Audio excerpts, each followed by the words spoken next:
تعالى اقولك ازاي نضاعف اللحمه بمكونات طبيعيه كلها، وهي فلفل الوان، طماطم، فلفل حامي. في عمايل المكرونه البشاميل هي طلبت مني تاني من مشاهد معايا على القناه، قال لي يا ريت تعملها لي علشان انا حابب اعملها وكده، فانا بقول له اهوت ان انا بعملها لك تاني وكده. يلا بينا يا حبايب قلبي نعملها بطريقه جديده غير اللي انا عاملاها في القناه قبل كده. انا هنا على البارد حطيت 2 كيلو من الحليب وعليهم 8 معالق دقيق، وبقلب كده على البارد. هعمل بشاميل على البارد وبديله في الاخر السمنه بتاعته. دي طريقه عمل البشاميل. انا هنا كنت طبعا ضفت مرقه الدجاج بتاعتي والملح والفلفل الاسمر، وبدا البشاميل بتاعي يتقل اهوت. وهنزل هنا معلقتين من السمنه عشان طبعا يبقى البشاميل بتاعي ليه قيمه عاليه. انا هنا صينيه وهنزل عليها بالايدين بتاعي، وهبدا احيق كده اعصج اللحمه.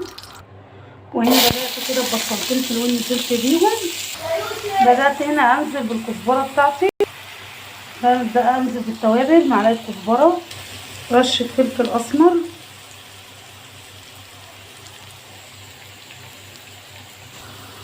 بدات يا حبايبي انزل بدات انزل باللحمه بتاعتي زي ما انتم شايفين كده. انا بدات افكها عشان كنت مطلعاها من الفريزر، كانت مفرزه. هنا بقى بعد ما حطينا البصلتين الكبار دي من عوامل ان انت تضاعفي اللحمه بتاعتك. تعالى اقولك ايه تاني، كميه الفلفل الطبيعيه دي بتضاعفي بيها كميه اللحمه بتاعتك. ما تضيفيش اي حاجه غير انها تكون طبيعيه. ده فلفل الوان على فلفل بارد، عايزه تحطي حامي براحتك. نبدا كده نضاعف كميه اللحمه بتاعتنا زي ما انتم شايفين. بصوا منظرها شهي وجميل ازاي يا حبايب قلبي. ممكن تمشي شاورمه لحمه مفرومه زي ما انتوا عايزين، مش شرط في البشاميل بس. وهنا العامل الاساسي معانا للتسويه طماطميتين متقطعين كده حلوين، بيدولها طعم جميل. ونكمل معانا تسويه اللحمه بتاعتنا. رشيت عليها الملح هنا كده، كان اخر حاجه طبعا في مراحل التسويه علشان الملح بتاعي ما يعجزليش اللحمه. انا هنا طبعا معايا بيضتين هربهم كده علشان اضيفهم على البشاميل بتاعي.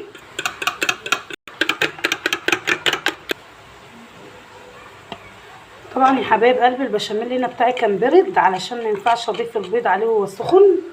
ابدا بقى كده اقلبه كويس في قلب البشاميل زي ما انتم شايفين شكله كده جميل ازاي.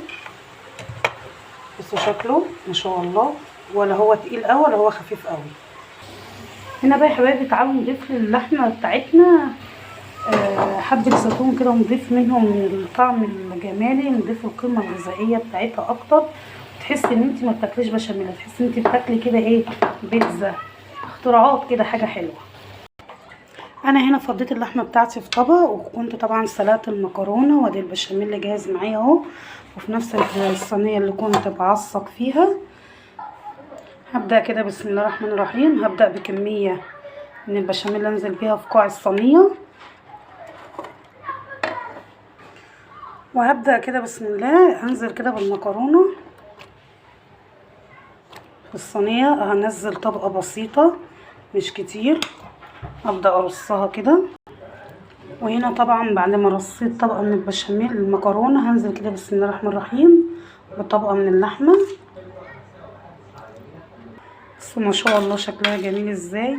وبنص كيلو انا ضاعفت كميه اللحمه بتاعتي بالبصل والفلفل الالوان، حاجه مفيده مش حاجه مصطنعه يعني زي مثلا البرغل او اي حاجه من الحاجات اللي بيزودوا بيها اللحمه. طالع فيديوهات كتير قوي يقولك من ربع كيلو عملت 2 كيلو لحمه، حاجه غريبه قوي بصراحه. بدات هنا في الخطوه التانية عشان ما اطولش الفيديو عليكم. هنزل بطبقه المكرونه التانية. طبعا هنا في المرحله الاخيره دي انا ما بكترش كميه مكرونه علشان طبعا انا هضاعف هنا البشاميل، متبقاش معايا الطبقه من فوق سميكه والطبقه اللي تحت تبقى رفيعه، فلازم توسطني كده الدنيا وتخلي كله يبقى مظبوط بسوى واحد. زي ما انتوا شايفين كده يا حبايب قلبي منظر الصينيه.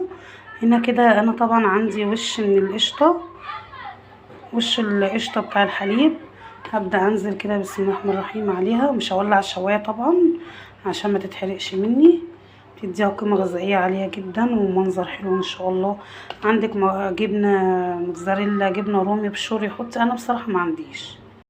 زي ما انتم شايفين منظرها بسم الله ما شاء الله شهي وجميله. فيكي لو عايزه مثلا تحطي حبه زبده كده برضو من فوق الوش. دي بشاميل دسم يا جماعه، انا كنت طبعا عامله بشاميل خفيف في الحلقه، دي بشاميل دسم مختلف عن التانية. شايفين منظرها ما شاء الله جميل ازاي.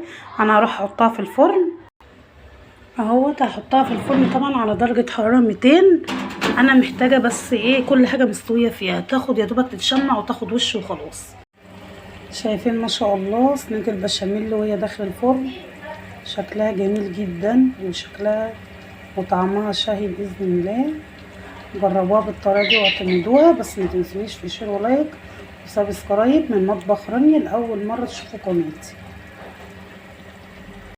كده وصلنا بقى للحظه الحاسمه، كده هنبدا نطلع الصينيه بتاعتنا الجامده الجباره دي. حد بقى يقول لي هل يا ترى بقى نبدا نغرفها وهي سخنه كده؟ هتطلع طبعا جوسي ومش متماسكه.